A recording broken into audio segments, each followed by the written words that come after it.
যানজট নিয়ে আমরা যত আলোচনা বা ঢাকা শহরের পরিবহন ব্যবস্থা নিয়ে আমার মনে হয় এই স্টুডিওতে আমরা অনেক আলোচনা করেছি, অনেক বেশি পঠিত আলোচিত একটা ব্যাপার। এবং একটু খেয়াল করে দেখবেন ঢাকা শহর না, সবগুলো বড় শহরগুলো নিয়ে আলোচনা আমরা করেছি। এখন আপনি যদি এখন কুমিল্লার কথা চিন্তা করেন, আরো ভয়াবহ অবস্থা, কুমিল্লার শহরে ঢোকাই যায় না। রাইট, আমরা একটা উদাহরণ প্রায় দিয়েছি যে ঢাকা যেমন হচ্ছে অপরিকল্পিতভাবে গড়ে উঠে মরে যাচ্ছে পরিবহন ব্যবস্থাটা, অন্যান্য শহরগুলো কিন্তু এখনো সময় রয়েছে তাকে চাইলে বাঁচাতে পারে, বাট সেই রকম উদ্যোগ কিন্তু এখনো পর্যন্ত দেখছি না। আচ্ছা, এখন আমরা যে আলোচনাটা করছিলাম সেখানে আসি, যেটা হচ্ছে যে দেখেন এই যে আপনার গত 5 তারিখের পরে যখন হচ্ছে যে বাচ্চারা বা ছেলেমেয়েরা যখন ট্রাফিক ব্যবস্থাপনা নিয়ন্ত্রণ করছিল, তখন কিন্তু প্রায়শই আমি একটু ঘুরতাম ব্যবস্থাপনা দেখার জন্য, ভালো লাগতো যে আসলে তারা কন্ট্রোল করতে পারছে। তো শাহবাগে একদিন দেখলাম যে আসলে কয়েকজন জমায়েত হয়ে আছে, তাদের কাছে একজন জানতে চাচ্ছে আপনারা কি চাচ্ছেন। তারা হচ্ছে ব্যাটারি চালিত রিক্সার চালকরা, এবং তারা বলছে আমরা সড়কে চালাতে চাই তারা বলছে, এবং সেটা কিন্তু লিপিবদ্ধ করা হচ্ছে। চাওয়াটা জানতে চাওয়া হচ্ছে। দেখেন, আমার সন্তান আমার কাছে কখনো চকলেট চাবে, কখনো কালার পেন্সিল চাবে, কখনো বই চাবে, আমি কোনটা, সমস্ত কিছু আমি শুনবো, কিন্তু আমি তাকে কোনটা দেব সেটা ডিপেন্ড করছে কোনটা কখন দিব এবং কত সময়ের জন্য দেবো, সেটা কিন্তু বিচক্ষণতার ব্যাপার। একটু খেয়াল করে দেবেন, পৃথিবীতে বাটারফ্লাই এফেক্ট বলে একটা কথা আছে। যেমন কোথাও যদি একটা প্রজাপতি পাখা নাড়ে, সেটার জন্য হয়তো পৃথিবীর অন্য কোনো একটা প্রান্তে সুনামি হয়ে যেতে পারে, এটা বলে বাটারফ্লাই ইফেক্ট।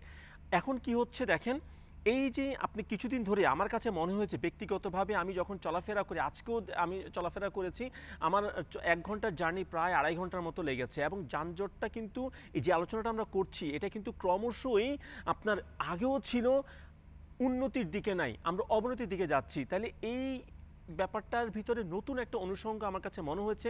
গণপরিবহন বাসের সংখ্যা কিন্তু গত 1 মাস বিফোরে যা ছিল এখন কিন্তু রাতারাতি বেড়ে যায় নাই এবং কমেও যায় নাই। তাহলে নতুন কি অনুষঙ্গটা আমাদের যুক্ত হয়েছে?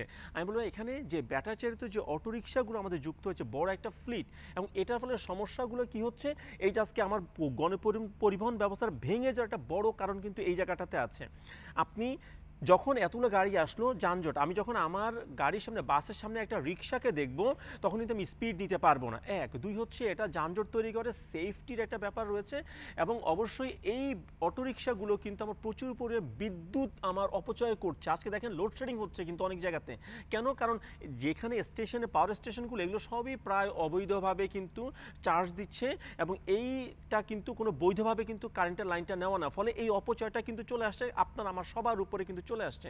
এবং শুধু তাই না, এইগুলো কিন্তু পরিবেশের জন্য ক্ষতি, কারণে ব্যাটারিটা আমার ডিসপোজ করতে পরিবেশের ক্ষতি। অর্থাৎ দেখেন অনেকগুলো অনুষঙ্গ যুক্ত হয়ে যাচ্ছে। এখন ছোট ছোট গাড়ি যখন চলে আসছে, দেখেন গণপরিবহন ব্যবস্থা ভেঙে পড়ছে কেন? ছোট গাড়ি চলে আসছে বেশি। আমরা প্রতিনিয়তই বলছি, আপনি যদি বিআরটি স্ট্যাটিস্টিক্স দেখেন, প্রতিনিয়ত প্রায় 2 লক্ষ গাড়ি আমার যুক্ত হচ্ছে, প্রতি বছর যুক্ত হচ্ছে বাংলাদেশের ফ্লিটে। তার মধ্যে হচ্ছে 50 থেকে 60% ছোট গাড়ি। ছোট গাড়ি নিয়ে আমরা বারবার বলেছি, যত বেশি আমরা ছোট গাড়িকে প্রমোট করব। ছোট গাড়ি বলতে বোঝাচ্ছি এই যে দেখেন আপনার ট্রেডিশনাল বা নন ট্রেডিশনাল বলতে আমার প্রাইভেট কার বা সিএনজিগুলো আসছে, মোটরসাইকেল আসছে। নন ট্রেডিশনাল হচ্ছে ব্যাটারি চালিত রিক্সা, নসিমন করিমন ইত্যাদি।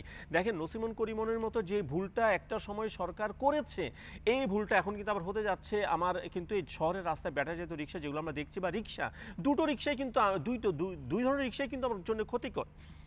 আমি গণপরিবহন ব্যবস্থাকে কেন একজন মানুষ লক্ষ টাকা খরচ করে বাস নামাবে, সে তাকে যদি রাস্তাটা না দিয়ে, সে যদি দেখে রাস্তায় 10টা রিক্সা তার সামনে দাঁড়িয়ে আছে, তাকে ঠেলেই তাকে যেতে হচ্ছে, আমি কেন একজন ইনভেস্টর হিসাবে বাস নামাবো? প্রয়োজনে আমি আমার বাসের ব্যবসা বরং আরও বন্ধ করে রাখবো। তাহলে গণপরিবহন ব্যবস্থাটা আমি ভালো তো দিচ্ছি না।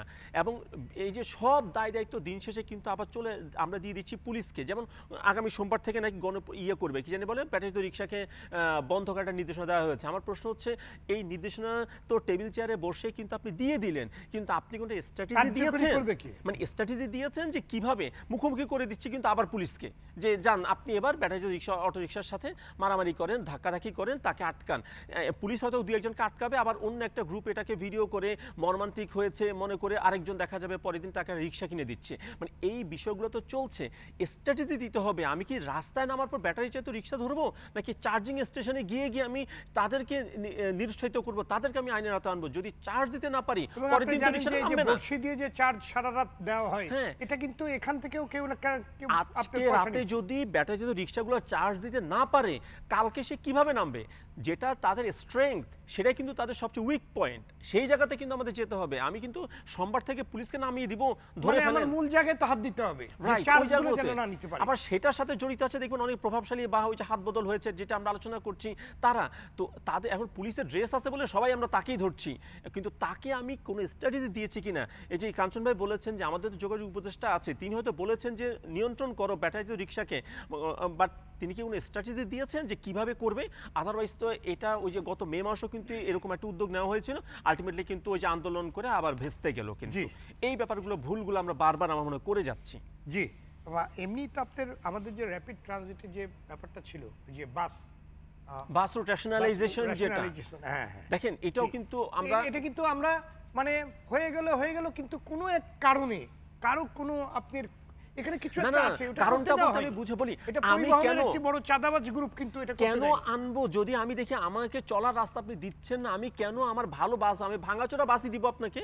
কারণ আমি তো আমার ভালো বাস, দেখেন যেই কোম্পানিগুলো আপনার ঢাকা থেকে চট্টগ্রামে বিলাসবহুল স্ক্যানিয়া ম্যানের মতো বাস নিয়ে আসছে, তারা কিন্তু ছোট গাড়ি ভালো বাস এসি বাস এখানে নামাচ্ছে না, কারণ আমি সরকার হিসেবে তাকে পরিবেশ দিচ্ছি না। তো আমি তাকে কি লস করার জন্য কেউ আসবে এখানে? জানেন এক সময় কিন্তু উত্তরা থেকে 90-এর দশকে নিরাপদ বাস, তারপর আপনার এসি সব বাসগুলো কি সুন্দর এবং সবাই লাইন দিয়ে উঠতো। আপনি একটা লেন রেখে দেন, গণপরিবহন লেন করেন, লেন রেখে দেন, বাকি একটা যদি 3 লেন থাকে, কোথাও মিনিমাম 3 লেন থাকলে একটা লেন আপনি তাকে দেন, 2টা লেনে আপনি অন্য সবাইকে নেন। দেখেন আমি যখন দেখবো যে আমি প্রাইভেট কার নিয়ে বসে আছি যানজটে, গণপরিবহন ঠিকই চলে যাচ্ছে, তাহলে আমি আগামীকাল কি বাস উঠবো?